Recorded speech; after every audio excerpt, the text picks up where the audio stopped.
welcome to Nirmal, ladies and gentlemen. I'm Hila Dadia. We have with us Mr. Ravi Chawla, Managing Director and CEO at Gulf Oil Lubricants, joining in. Welcome to the show, Ravi. And I think this is the most optimum time that I'm getting you on the show as well with what's happening globally and the kind of impact it's having on commodity prices. Well, yes, thank you for this interaction. Well, you're absolutely right. There is a lot happening around in terms of the various inputs that go into our business, and of course the scenario that we see. So really, for us, it is going to be a challenging area when we look at this happening. We have seen a lot of challenges the last 8 9 months anyway on our raw material prices, and price increases have been made. So I guess as we've been saying, the industry definitely we are seeing that demand is back. We are definitely seeing that various segments are also going well. The economy is now with the third wave being kind of managed well in India and across the world. We definitely see the markets opening up, mobility Mm. picking up, business picking up, B2B and even B2C. But the challenge of the increasing input prices will have an impact, and as the industry has been very disciplined, we normally pass on or pass through the prices in terms of what will happen. There will be a little lag time, but I guess this is what is we will have to face up in terms of our Right. base oil cost and other additive cost, etc. Right. So, Ravi, overall, the kind of surge that we've seen with regards to crude oil right now, do you think these are numbers that are going to be sustainable? Well, it depends on the crude. I'm not really the expert on crude, but what we have is we buy base oil, which is the a derivative of crude Right. in the refinery. So what we are seeing here right now in the scenario is that yes, with the current situation of increases and also some of the refineries which have a shutdown or maintenance, supply demand will come into play, and we are hoping that obviously it doesn't really heat up too much and we are able to have a minimal impact. But there will be an impact as we see now going forward. So right now, the way crude oil prices have jumped up for the derivative product that you use as well, by how much has the prices gone up on the back of the geopolitical tensions right now? Yeah, so you see, we have different base Hmm. oils. We have a few grades of base oil which comes. In some of the grades, we are seeing also, as I told you, is related to the supply from the Hmm. various refineries which make this type of base oil. So you have group one, group two, group three. And that is a mix of these base oils are used for production of various products based on the specification and the type of product. So we are seeing some of the base oils definitely going up by, at least I would say that if you take it at least 15 to 20% increase, we are currently seeing that that is happening.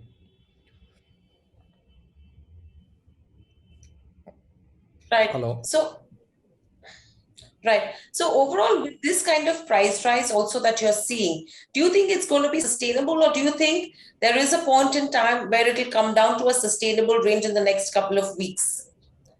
No, I will not be able to put a timeline because we will not be able to. But if Hmm. you take the pattern of increases we have seen in previous years where crude went up and it did come down. So I would say that this is a very peculiar situation with because of the situation that is there politically and with Ukraine, Russia. So I would say that once hopefully there is a solution found, then we would see that there would be some sort of stability in the pricing, and it Right. would come it would come down that's my feel later. Right. And then, interestingly, I mean, Russia literally came out and said that if there is rejection of its oil, that's going to be catastrophic for the global oil market, and prices could rise to $300 per barrel. If that happens, what's the kind of price increase that we could see in an industry like yours? So you see, the base oil that comes out of crude is only part of our cost, Hmm. a significant part. So obviously, if we factor, we haven't done that kind of simulation because we don't believe it will go to that price at this stage. But yeah, if eventually it does go up to a certain price, the impact will come. So that will be really huge. As I told you, even currently with a 10 for Hmm. 15% increase, you are seeing the cost will have us 5 6% impact. So whatever is the percentage increase, I guess half of it is more than half of it will translate into a price increase in the cost of the product. Also, along with the base oil, we have other packaging cost, we have other additives which are chemicals which go. So, and given the scenario, I think that's a very high number for crude, and then the effect on the base oil usually is a lag time of 2 3 months, but also base oil is based on the demand, supply, and production by the refineries who make that product. It's Hmm, not hmm. necessary every refinery will make, obviously take crude and make petrol and gasoline and diesel and other things, but only some of the refineries make base oil. So it's a demand and supply. You have refineries in India which make it. You have refineries in Korea, in Europe, in the Middle East. So based on the supply demand, and actually we are not buying any base oils from much coming in from Russia directly Hmm, here, and hmm, we're hmm. also not buying any base oils from other countries, like Iran and all. We are not buying because we generally would get our supplies from Korea and India and some of the other refineries, in other parts of Asia. Right. So overall, the way refineries also maintain inventory, so usually there is a lag effect coming in terms of prices. What is our status in terms of business? What's the kind of raw material inventory that we maintain on the base oils?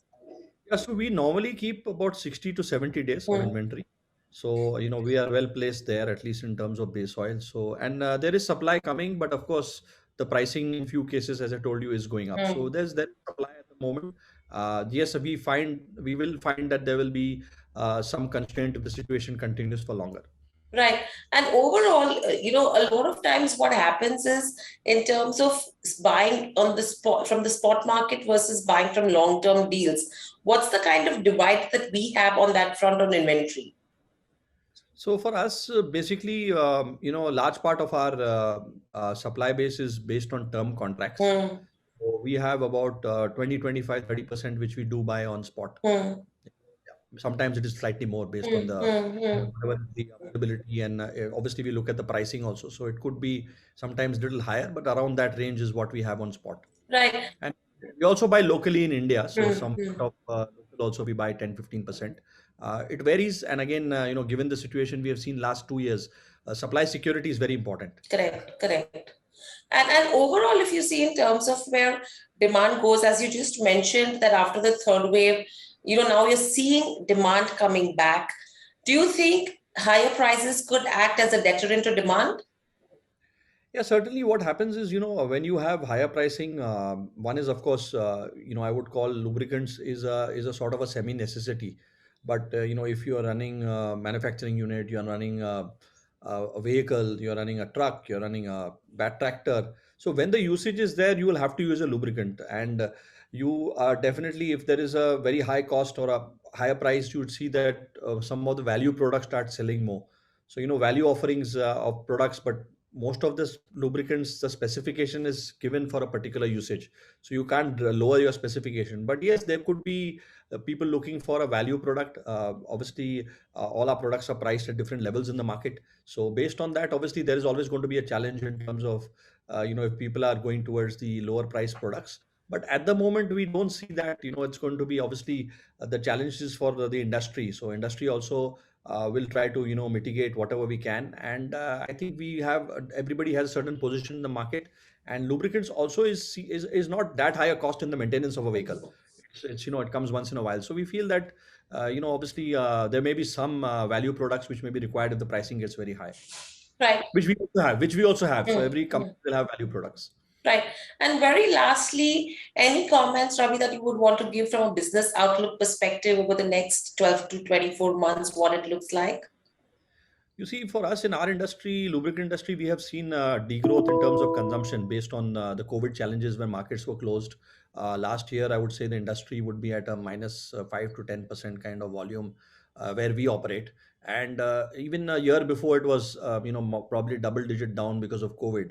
1920. So if you look at or 2021, sorry, and now you see 21, 22, what I just spoke of, which is a few months to go or 1 month to go nearly. So if you look at the future prospects with the hopefully there is no COVID fourth wave, or it's Hmm, mild, it's not there. We see that the GDP of India will definitely go to 7-8%. And normally lubricants, our anticipation, if GDP is 8%, then lubricants is about 3-4% growth. And consumption demand is going up. Mobility is going up, B2B is going up, OEMs are making more. So I would say that the growth will be positive in the lubricant industry after 2 years of negative growth. Hmm, So it is definitely going to be a good outlook. And for us in Gulf, we've been trying to grow 2 to 3 times the industry growth rate. hmm, And hmm. we have even in these circumstances, our growth has been coming in the segments in which the demand is there. So I think Correct. I am looking at as an outlook a good tailwind in terms of the growth parameters for the industry. And hopefully, if we can stabilize, which is obviously going to take some time to stabilize the raw Hmm, material input, the rest of it, I think the sectors are doing very well. Infrastructure is doing well. B2C, the channel, the motorcycle oils, diesel engine oils, tractor oils will depend on the agri season. And we have a partnership with a number of leading OEMs. They will start manufacturing more. The chip shortage thing was there, but our supplies are more to the two-wheeler OEMs and the commercial vehicles. So now they are producing. So I think it's going to be a good year going forward, 20 to 23. absolutely. I think let's hope for the best that nothing happens from the pandemic or the geopolitical tension front and everything remains in place. Thank you so much, Ravi, for joining us on the show. Always a pleasure to speak to you, get insights from you. Thank you. Stay safe and speak to you Thank, soon again. thank you so much, Hiral. Thank you. Bye. Subscribe to our YouTube channel for in depth interviews of India Inc. and press the bell icon so that you do not miss our updates.